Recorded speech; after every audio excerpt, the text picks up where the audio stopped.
Hello everyone, welcome back to my channel. और आज हम यहाँ पर डिस्कस करने वाले हैं हमारा बायोलॉजी सीरीज जो हमने स्टार्ट की है ऑल कॉम्पिटिटिव एग्जाम्स के लिए। उसमें हमने जो टॉपिक लिया है दैट इज़ विटामिन्स। तो विटामिन्स के बारे में आप सब लोग जानते हैं कि डिफरेंट टाइप के विटामिन्स हैं जो कि हमारी बॉडी के लिए बहुत बहुत नेसेसरी होते हैं ग्रोथ एंड डेवलपमेंट के लिए। बहुत सारी मेटाबॉलिक एक्टिविटीज़ जो होती हैं उनके लिए भी वो नेसेसरी होती हैं। तो आप ये कह सकते हैं कि विटामिन्स जो होते हैं वो इस तरह के सब्सटेंसेस हैं जो कि आपकी बॉडी के लिए बहुत ही जरूरी चीज़ है। और वो आपकी बॉडी में खुद नहीं बनते हैं, वो आपको बाहर से ही लेने पड़ते हैं। तो किस तरह से कौन कौन से ऐसे सोर्सेज हैं विटामिन्स के जहाँ से आपको विटामिन्स मिलते हैं, उसके अलावा उनकी अगर आपकी बॉडी में कमी हो जाती है तो किस तरह की डेफिशिएंसी डिजीजेज आपको हो जाती हैं, और उनका क्या फंक्शन होता है, ये सब हम यहाँ पर डिस्कस करने वाले हैं। उनके कुछ नेम्स हैं, केमिकल नेम्स, उनको भी हम जानेंगे। कॉमन नेम्स से तो जनरली हम सब जानते ही हैं, vitamin A B C D, लेकिन केमिकल नेम्स हम कम जानते हैं। तो आज उन सब के बारे में हम डिस्कस करने वाले हैं। तो लेट्स स्टार्ट। सबसे पहले हम यहाँ पर डिस्कस करते हैं विटामिन्स की खोज किसने की थी। तो विटामिन्स को सबसे पहले डिस्कवर किया हॉपकिंस ने 1912 में, और उनको नाम दिया गया विटामिन्स फंक के द्वारा। सी फंक उनका नाम था। अब हम बात करें विटामिन्स की, तो देखिए वो ऑर्गेनिक कंपाउंड्स होते हैं और आपकी बॉडी की इम्यूनिटी को इंक्रीज करते हैं, ग्रोथ एंड डेवलपमेंट के लिए जरूरी होते हैं। साथ में मेटाबॉलिक रेट्स जो होती हैं आपकी बॉडी की, वो डिपेंड करती है विटामिन कंजप्शन के ऊपर। इसके साथ साथ हम बात करें कि इनकी जो अमाउंट है वो बहुत ही स्मॉल अमाउंट नेसेसरी होता है आपकी बॉडी के लिए, लेकिन आपकी बॉडी के अंदर उनको सिंथेसाइज नहीं किया जा सकता है। जैसे हम अगर कुछ और चीज़ों की बात करें जो कि हमारी बॉडी में सिंथेसाइज की जा सकती हैं, स्मॉल मॉलिक्यूल्स अगर हम लेते हैं तो उनसे वो बनाई जा सकती हैं। विटामिन्स को आपकी बॉडी के अंदर सिंथेसाइज नहीं किया जाता है, वो आउटसाइड से ही लिए जाते हैं, यानी बाहर से ले जाते हैं आपकी बॉडी के अंदर। और उसके लिए हम बात कर सकते हैं कि बहुत सारे फ्रूट्स हैं, वेजिटेबल्स हैं और डेयरी प्रोडक्ट्स हैं जिनसे आपको डिफरेंट टाइप के विटामिन्स प्राप्त होते हैं। तभी हम कहते हैं कि हमारी जो डाइट है उसमें फ्रूट्स वेजिटेबल्स डेयरी प्रोडक्ट्स, साथ में अगर नॉन वेज है तो मीट और डिफरेंट जो चीज़ें हैं वो सब उसमें होनी चाहिए। अभी कुछ हम ये भी कह सकते हैं कि फैट नहीं खाना चाहिए या ये नहीं होना, लेकिन फैट जो होता है वो भी आपकी बॉडी के लिए अच्छा होता है, बहुत ज़्यादा अमाउंट में नहीं खाना चाहिए। लेकिन अभी हम बात करेंगे विटामिन जो होते हैं वो डिफरेंट टाइप्स के होते हैं, तो फैट सॉल्युबल विटामिन भी होते हैं। तो अगर आप फैट नहीं लेंगे बिल्कुल भी, तो फिर वो विटामिन जो है वो आपकी बॉडी के अंदर यूटिलाइज नहीं हो पाएंगे। तो सबसे पहले हम यहाँ पर बात करते हैं विटामिन्स के टाइप्स की। अगर हम विटामिन्स को कैटेगराइज करें या विटामिन्स के बारे में बात करें तो विटामिन्स दो डिफरेंट टाइप के होते हैं जिनको हम कहते हैं वाटर सॉल्युबल विटामिन्स, और दूसरे होते हैं फैट सॉल्युबल विटामिन्स। जैसा कि मैंने अभी आपको बताया, फैट भी आपकी बॉडी के लिए ज़रूरी होता है। ऐसा नहीं है कि हम फैट खा रहे हैं तो उसका कुछ नुकसान ही होता है, ऐसा नहीं है। कुछ विटामिन्स होते हैं जो फैट के अंदर सॉल्युबल होते हैं, तो उनके एब्जॉर्प्शन के लिए, बॉडी में वो काम कर सके प्रॉपरली, उसके लिए फैट का होना ज़रूरी होता है। तो आइए यहाँ पर हम बात करें डिफरेंट। अगर हम बात करें तो देखिए विटामिन हम देखते हैं ए बी सी डी ई के, ये डिफरेंट टाइप के विटामिन हैं। अब इनको कैसे हमने कैटेगराइज किया है वो हम यहाँ पर देख लेते हैं। वाटर सॉल्युबल विटामिन जो कि पानी में घुलनशील होते हैं, विटामिन बी का पूरा ग्रुप, और विटामिन सी। ग्रुप से क्या मतलब है अभी हम आगे देखेंगे। बी के जो होते हैं वो 8 विटामिन होते हैं, और वो विटामिन V1 से लेके V12 तक होते हैं, उनके बारे में भी हम पढ़ेंगे आगे। एंड दूसरे टाइप के जो विटामिन हैं वो हैं फैट सॉल्युबल विटामिन, जो कि विटामिन ए डी ई के। ठीक है, तो आप इसको लर्न करने के लिए, या तो आप इसको देखिए, अगर हम इसको लिखें KEDA तो कीड़ा वर्ड बनता है, यहाँ से इस तरह से लर्न कर सकते हैं। या फिर आप अगर इसको ऐसे लर्न करना सकते हैं तो एडिक। ठीक है, इस तरह से आप इसको लर्न कर सकते हैं। और fat soluble vitamin, vitamin A, vitamin D, vitamin E, vitamin के फैट सॉल्युबल होते हैं। इस तरह से हमने इसको ग्रुप में डिवाइड कर दिया है। अब हम बात करेंगे फैट सॉल्युबल जो विटामिन हैं उनमें विटामिन ए को रेटिनॉल कहा जाता है, रेटिनोइक एसिड कहा जाता है। विटामिन डी को कॉल्सिफेरॉल या आर्गोगैल्सिफेरॉल भी कहा जाता है। विटामिन ई का नाम होता है टोकोफेरॉल, एंड विटामिन के का नाम होता है फाइलोक्यूनोन।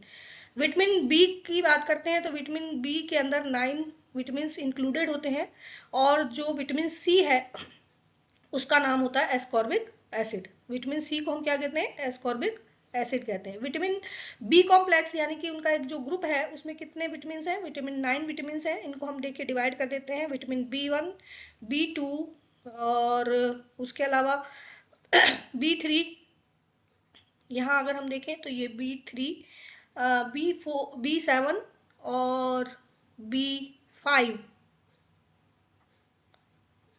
इसके अलावा B6 और B9 और B12 या 1-2 भी इसको कह सकते हैं। इस तरह से ये विटामिन्स का एक पूरा ग्रुप है, इसके बारे में हम डिस्कस करेंगे, करने वाले हैं यहाँ पर डिफरेंट विटामिन्स के बारे में, उनके केमिकल नेम देखेंगे, सोर्सेज देखेंगे और डेफिशिएंसी डिजीज के बारे में बात करेंगे। तो विटामिन ए की अगर हम बात कर रहे हैं तो केमिकल नेम उसका रेटिनॉल है, ये इंपॉर्टेंट है, आप देख लीजिए। विटामिन ए का केमिकल नेम रेटिनॉल होता है। आपसे पूछा जा सकता है रेटिनॉल को कौन सा विटामिन कहा जाता है, ये रेटिनॉल का कौन सा विटामिन है, या केमिकल नेम रेटिनॉल किसको डिनोट करता है, इस तरह से आपसे क्वेश्चन पूछे जा सकते हैं।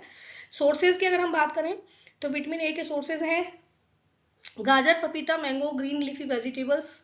अगर हम उसकी बात करते हैं डेयरी प्रोडक्ट्स की तो मिल्क, एग, और मीट की बात करते हैं तो मीट, फिश और गोल्डन राइस इसके बेस्ट सोर्सेज होते हैं। इसकी कमी से होने वाली डिजीजेज होती हैं नाइट ब्लाइंडनेस, जीरोप्थेल्मिया। नाइट ब्लाइंडनेस यानी रात में दिखाई ना देना, अगर विटामिन ए की कमी हो जाती है तो रात को बहुत कम दिखाई देता है। एंड दूसरी डिजीज है जीरोप्थेल्मिया, जिसको ड्राई आईज के नाम से भी जाना जाता है। इससे अंधापन भी हो सकता है, परमानेंट जो है वो आई विजन जो होता है वो खत्म हो जाता है ड्राई आईज की वजह से, तो टेम्परेरी वो परमानेंट आपका ब्लाइंडनेस आ जाती है। तो ये डिजीज इससे होती हैं। यहाँ से आपके बहुत सारे क्वेश्चंस फॉर्म होते हैं, रेटिनॉल को क्या कहते हैं, या विटामिन ए के गुड सोर्सेज कौन से होते हैं, या डेफिशिएंसी डिजीज नाइट ब्लाइंडनेस जो होती है वो किसकी कमी से होती है, या जीरोप्थेल्मिया का किसकी कमी से होने वाला रोग होता है। इस तरह के क्वेश्चंस जो हैं वो यहाँ से फॉर्म हो जाएंगे। आगे हम क्वेश्चंस भी देखने वाले हैं, पहले हम इसके स्टैटिक के बारे में जान रहे हैं। नेक्स्ट क्वेश्चन की हम बात करते हैं विटामिन बी ग्रुप, पूरा ग्रुप है जिसके बारे में हम यहाँ पर डिस्कस करेंगे। विटामिन B1 थायमीन इसको कहा जाता है, बेरी डिजीज हो जाती है इसकी कमी से। विटामिन B2 राइबोफ्लेविन इसको कहा जाता है, एंड एरिबोफ्लेविनोसिस डिजीज हो जाती है इसकी कमी से। विटामिन B3 को नियासिन भी कहा जाता है, इसकी कमी से पहले ग्रह हो जाता है, बहुत बहुत इंपॉर्टेंट है। B3 बार बार पूछा जाता है एग्जाम्स में, बेरी बार बार पूछा जाता है एग्जाम्स में। विटामिन B5 की कमी से B5 जो होता है उसको पेंटोथेनिक एसिड भी कहा जाता है, और उसकी कमी से नींद ना आने की बीमारी इंसोम्निया हो जाता है। विटामिन B6 की कमी से B6 को पायरिडॉक्सिन कहा जाता है, और उससे पेरिफेरल न्यूराइटिस यानी कि नर्व से रिलेटेड बीमारियां हो जाती हैं, न्यूरल जो डिजीजेज हैं वो हो जाती हैं। विटामिन B7 की बात करें तो उसका नाम होता है बायोटिन, हेयर लॉस की प्रॉब्लम उससे हो जाती है। विटामिन B9 की बात करें अगर हम तो फॉलिक एसिड उसको कहा जाता है, और फॉलिक एसिड की कमी होने पर ब्लड की कमी हो जाती है बॉडी में, और उसको हम एनीमिया कहते हैं। विटामिन B12 की अगर हम बात करते हैं तो उसका नाम होता है साइनोकोबाल्मिन, उससे मेगलोब्लास्टिक एनीमिया कॉज होता है। ये आप अच्छे से याद रखिए, यहाँ से इन डिजीज से लेके पूछा जा सकता है बेरी किसकी कमी से होने वाला रोग है, या विटामिन B1 का दूसरा नाम ये क्या है, या थायमिन जो है वो कौन से विटामिन का केमिकल नेम होता है। इस तरह के क्वेश्चंस यहाँ से फॉर्म होने वाले हैं। डेफिशिएंसी डिजीज इनसे जो होती हैं विटामिन B ग्रुप की कमी से आपको जो दिखाई देता है बेरी एनीमिया या skin dryness, hair fall, mental health को से रिलेटेड जो डिजीजेज हैं वो यहाँ पर आपको देखने को मिलती हैं।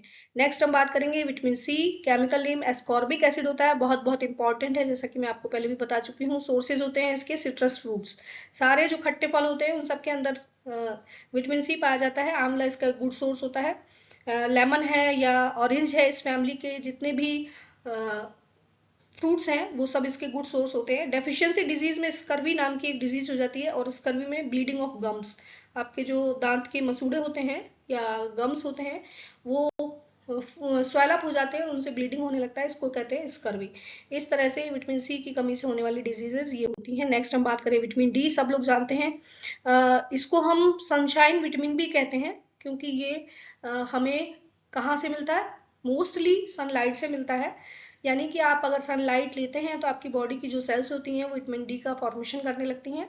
इसका केमिकल नेम होता है कैल्सीफेरॉल। इसके सोर्सेज होते हैं, मेन सोर्सेज सनलाइट, और जो भी नॉन वेजिटेरियन है उनको ये विटामिन D इजीली मिल जाता है, तो एग, मीट और फिश ऑयल में प्रेजेंट होता है। डिजीजेस की बात करें तो विटामिन D की कमी से देखिए बच्चों की अगर हम बात करते हैं तो रिकेट्स हो जाता है, किसमें होता है ये, छोटी उम्र के बच्चों में होता है मोस्टली, और विटामिन D की कमी होने पर उनके जो बोन्स होती हैं वो बैंड हो जाती हैं लेग्स की, और वो कहलाता है रिकेट्स। अगर हम एडल्ट्स की बात करते हैं तो एडल्ट्स में ऑस्टियोमलेशिया ये बीमारी हो जाती है। रिकेट्स और ऑस्टियोमलेशिया, रिकेट्स होता है बच्चों में देखने को मिलता है, ऑस्टियोमलेशिया एडल्ट्स में होता है। तो जो बोन्स होती हैं एडल्ट्स की वो फ्लेक्सिबल या सॉफ्ट हो जाती हैं, इसी डिजीज को कहते हैं हम ऑस्टियोमलेशिया। नेक्स्ट हम बात कर रहे हैं विटामिन ई, जिसको हम ब्यूटी विटामिन भी कहते हैं। केमिकल नेम होता है इसका टोकोफेरोल। सोर्सेज होते हैं soybean, sprouts, eggs and milk. और डेफिशिएंसी डिजीज, ये डेफिशिएंसी डिजीज में अगर हम कहें तो हाथ पैरों में या फेस पर जो झुर्रियां आती हैं, यानी एजिंग साइंस इसकी कमी से होने लगते हैं। और साथ में इनफर्टिलिटी कॉज करती है ये, नपुंसकता जिसको कहते हैं। विटामिन ई की कमी होने पर इनफर्टिलिटी कॉज होती है, तो एंटी इनफर्टिलिटी विटामिन होता है ये। नेक्स्ट हम बात करने वाले हैं यहाँ पर विटामिन के की। केमिकल नेम होता है इसका फाइलोक्विनोन। सोर्सेज होते हैं green leafy vegetable, tomatoes, broccoli वगैरह। इसके साथ साथ अगर हम बात करें इसकी डेफिशिएंसी डिजीज की, तो जैसा मैंने आपको पहले बताया कि क्लॉटिंग ऑफ ब्लड के लिए ये एक इम्पॉर्टेंट फैक्टर होता है, तो ब्लड क्लॉट नहीं होता है जिन लोगों में विटामिन के की कमी होती है। अब हम आ जाते हैं यहाँ पर क्वेश्चंस, इससे रिलेटेड जितना भी अभी हमने देखा उससे रिलेटेड क्वेश्चंस यहाँ पर देखेंगे। तो देखिए, who has named vitamins, vitamins को नेम किसने दिया, सी फंक ने नेम दिया था। एंड विटामिन्स हमारी बॉडी के लिए नेसेसरी क्यों होते हैं, तो जैसा मैंने आपको बताया वो आपकी बॉडी की इम्यूनिटी को इम्प्रूव करते हैं, ग्रोथ एंड डेवलपमेंट के लिए जरूरी होते हैं, साथ में बॉडी के मेटाबॉलिज्म के लिए भी नेसेसरी होते हैं। इसलिए विटामिन आपकी बॉडी के लिए जरूरी होते हैं, बहुत ही स्मॉल क्वांटिटी में होते हैं और ऑर्गेनिक कंपाउंड्स होते हैं ये। नेक्स्ट हम बात कर रहे हैं chemical name of vitamin A, retinol इसको कहा जाता है। केमिकल नेम ऑफ विटामिन के फाइलोक्विनोन कहा जाता है। अगर आप वन लाइनर क्वेश्चन याद करते हैं तो आई थिंक कि आपके जो कॉन्सेप्ट्स हैं वो ज्यादा क्लियर होते हैं, बजाय इसके कि आप चार जो ऑप्शंस दिए हैं वहां से उसको ढूंढने की कोशिश करें। अगर इस तरह से आप लाइन वाइज याद करते हैं तो ज्यादा बेटर होता है। आई होप कि आप वीडियो आपके लिए बहुत इंपॉर्टेंट होने वाला है, तो प्लीज आप इसको लाइक करिए, सब्सक्राइब करिए और आगे अपने फ्रेंड्स के साथ शेयर जरूर करिएगा। सारे एग्जाम्स के लिए बहुत बहुत इंपॉर्टेंट होने वाला है ये वीडियो। तो केमिकल नेम ऑफ विटामिन के, जैसा कि अभी हमने डिस्कस किया, फाइलोक्विनोन उसको कहा जाता है। नेक्स्ट हम बात करने chemical name of vitamin B1, तो थायमीन उसका नाम होता है, या थियामीन भी इसको कहते हैं। Next question, chemical name of vitamin बी2, राइबोफ्लेविन कहा जाता है उसको। नेक्स्ट क्वेश्चन की बात करें, केमिकल नेम ऑफ विटामिन बी3, नियासिन कहा जाता है केमिकल नेम बी3 का। Pantothenic acid is the chemical name of vitamin, pantothenic acid किसका केमिकल नेम होता है, तो विटामिन बी5 का नेम होता है पेंटोथियोनिक। पेंटा यानी कि पेंटागन हेक्सागन आपने मैथ्स में पढ़े होंगे, तो ये जो वर्ड होता है पेंट, ये किससे रिलेटेड होता है, 5 नंबर से रिलेटेड होता है, तो इसको पेंटोथेनिक एसिड के नाम से आप याद कर लीजिए, बी5 होगा ये। नेक्स्ट क्वेश्चन की हम बात करें, केमिकल नेम ऑफ बी6, तो पायरिडॉक्सिन, एक्स आ रहा है ना इसमें, तो इससे आप इसे याद कर सकते हैं, पायरिडॉक्सिन इज द विटामिन बी6। केमिकल नेम ऑफ विटामिन बी7 का केमिकल नेम बायोटीन होता है। नेक्स्ट क्वेश्चन यहाँ पर, which vitamin is good for hair, कौन सा विटामिन है जो कि हेयर ग्रोथ के लिए अच्छा होता है, तो विटामिन बी7 जिसको हम बायोटीन के नाम से जानते हैं वो बालों की ग्रोथ के लिए अच्छा होता है। Which vitamin is good for skin, skin के लिए कौन सा विटामिन अच्छा माना जाता है, तो vitamin C is very good for skin. Next question हम यहाँ पर देख लेते हैं, फॉलिक एसिड केमिकल नेम क्या होता है, विटामिन बी9 का केमिकल नेम फॉलिक एसिड होता है। Which vitamin is known as cobalamin, cobalamin किस विटामिन को कहा जाता है, तो बी12 का नाम होता है cobalamin. Next question, megaloblastic anaemia, megaloblastic anaemia किसकी कमी से होता है, तो फॉलिक एसिड की कमी से मेगलोब्लास्टिक एनीमिया होता है। थकान और सिरदर्द और खून की कमी इस बॉडी में हो जाती है। Which of the vitamin is tocopherol, tocopherol कौन सा विटामिन कहा जाता है, विटामिन ई को टोकोफेरोल कहा जाता है। जैसा कि मैंने आपको बताया, विटामिन ई ब्यूटी विटामिन के नाम से भी जाना जाता है, तो यहाँ पर ये क्वेश्चन इस तरह से भी फॉर्म हो सकता है।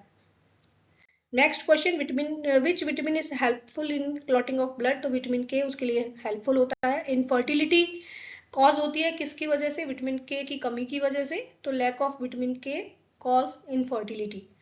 Next question is are water soluble vitamin कौन कौन से होते हैं, तो B and C water soluble vitamin होते हैं। अगर आप चाहें तो इनको ऐसे याद रख सकते हैं, WBC, water soluble vitamin B and C होते हैं। फैट सॉल्युबल विटामिन, जैसा कि मैंने आपको बताया, फैट सॉल्युबल में आप इसको कैसे याद कर सकते हैं,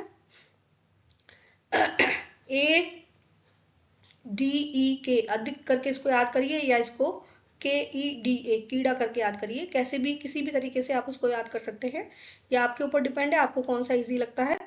next question, which is called sunshine vitamin. Vitamin D को सनशाइन विटामिन कहा जाता है। ये क्यों जरूरी होता है? It is essential for calcium absorption, teeth and bone health. Bone health के लिए, आपकी बोन्स के लिए, टीथ के लिए और कैल्शियम एब्जॉर्प्शन के लिए विटामिन डी नेसेसरी होता है। Which vitamin makes you faster. कौन सा विटामिन आपको फास्ट बनाता है, यानी इंपॉर्टेंट होता है। विटामिन बी जो होता है, इस ग्रुप के सारे विटामिन जो होते हैं वो आपकी बॉडी के प्रोसेस को बहुत फास्ट बना देते हैं, यानी कि फूड से जो आपको एनर्जी मिलती है उसको यूटिलाइज करने में आपकी हेल्प करते हैं, इसलिए ये आपको बहुत एनर्जेटिक बना देते हैं। तो vitamin B is responsible to make you faster. Next question, rickets is cause due to deficiency of vitamin D. ये हम पढ़ चुके हैं। Which type of vitamin found in lemon. Lemon में कौन सा विटामिन मिलता है? विटामिन सी मिलता है। अगर हम बात करें कैरेट की, तो कौन सा विटामिन मिलता है? विटामिन ए उसमें प्रचुर मात्रा में होता है। नेक्स्ट क्वेश्चन, विटामिन विच एक्सक्रीट आउट यूरिन। ऐसा कौन सा विटामिन है जो यूरिन के साथ एक्सक्रीट आउट हो जाता है? वो होता है विटामिन सी। ये इंपॉर्टेंट क्वेश्चन हो सकता है एग्जाम पॉइंट ऑफ व्यू से। विटामिन सी का इंपॉर्टेंट केमिकल नेम क्या होता है? वो होता है ascorbic acid. Next question, scurvy is caused due to lack of vitamin C. Scurvy किसकी कमी से होता है? विटामिन सी की कमी से स्कर्वी हो जाता है। एंड जीरोप्थेल्मिया डिजीज जो होती है वो किसकी कमी से होती है? विटामिन ए की कमी से। जीरोप्थेल्मिया क्या होता है? Dryness of eyes and it can cause blindness, permanent blindness हो जाती है इससे। नेक्स्ट क्वेश्चन, नाइट ब्लाइंडनेस किसकी कमी से होता है? नाइट ब्लाइंडनेस विटामिन ए की कमी से हो जाता है। And chemical name of vitamin A क्या होता है? रेटिनॉल कहा जाता है chemical name of vitamin A. Pellagra किसकी कमी से होता है? नियासिन या विटामिन B3 की कमी से पेलेग्रा हो जाता है। Deficiency of which vitamin cause beriberi. Beriberi किसकी कमी से होता है? विटामिन B1 की कमी से बेरीबेरी हो जाता है। Next question, best source of vitamin C. तो बेस्ट सोर्स है विटामिन सी के सारे सिट्रस फ्रूट्स या आंवला इसका बेस्ट सोर्स होता है। Deficiency of which vitamin cause pernicious anaemia. Vitamin B12 की कमी से एनीमिया कॉज होता है, परनीशियस एनीमिया उसको कहा जाता है। इस तरह से यहाँ पर हमारे ये सारे क्वेश्चंस हमने कंप्लीट कर लिए हैं। अब 2 क्वेश्चंस आपके लिए यहाँ पर, जिनके आंसर आपको कमेंट बॉक्स में देने हैं। एंड प्लीज अगर आपको ये पसंद आया तो प्लीज इसको शेयर जरूर करिएगा। रेटिनॉल जो होता है वो एक साइंटिफिक नेम है। कौन से विटामिन का है ये आंसर आपको कमेंट बॉक्स में बताना है। इसी तरह से फैट सॉल्युबल विटामिन जो हैं उनके नाम आपको लिख के बताने हैं। So thank you for watching this video. फिर मिलेंगे नेक्स्ट वीडियो के साथ। Thanks again.